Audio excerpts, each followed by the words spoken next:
So what exactly are we talking about when it comes to Guantanamo? Well, let's take a look at the numbers. The prison is now in its 12th year of operation. In that time, 779 men have been detained there, including more than 20 children. According to U.S. government data, 92% of these inmates were never affiliated with al-Qaeda, and 86% of them were captured not by U.S. soldiers, but instead thanks to bounty offers. Now, of those 779 prisoners, 532 were eventually released by the Bush administration, another 72 by the Obama administration. 9 individuals have died at Gitmo, including 7 from apparent suicides. That's more than the number of detainees who've actually been convicted of any crime at Gitmo. So that leaves 166 prisoners still there. Of those, 86 have been cleared for release, but are still waiting, and 46 have been deemed too dangerous to be released, but the government doesn't have enough evidence to prosecute them in a trial. And each year, it's costing $2.7 million per prisoner to operate Gitmo every year, making it the most expensive prison in the world. Now, 6 months ago, to raise attention to their condition, the prisoners at Gitmo mounted a hunger strike. At its peak in July, 106 prisoners were on a hunger strike.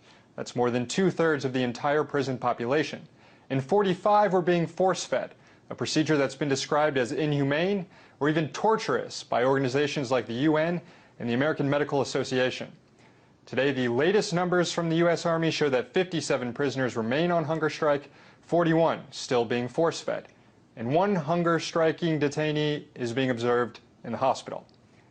And this is now 5 years after President Obama promised to close down the prison, a promise he soon realized he wasn't fit to keep. Guantanamo, that's easy. Close down Guantanamo. Our legitimacy is reduced when we've got a Guantanamo that is open, when we suspend habeas corpus. Those kinds of things erode our moral claims that we are acting on behalf of broader universal principles. I have said repeatedly that I intend to close Guantanamo, and I will follow through on that. This first executive order that we are signing by the authority vested in me as President by the Constitution and the laws of the United States of America, promptly to close the detention facility at Guantanamo.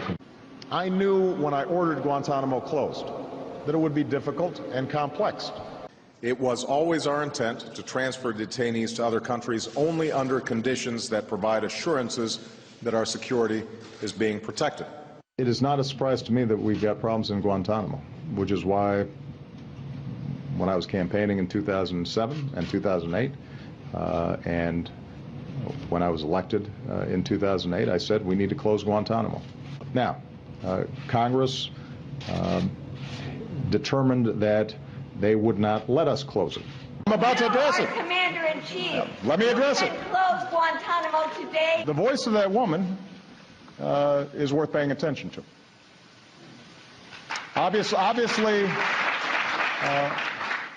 I do not agree with much of what she said. Now, despite all that, everything you heard there, Gitmo is still open.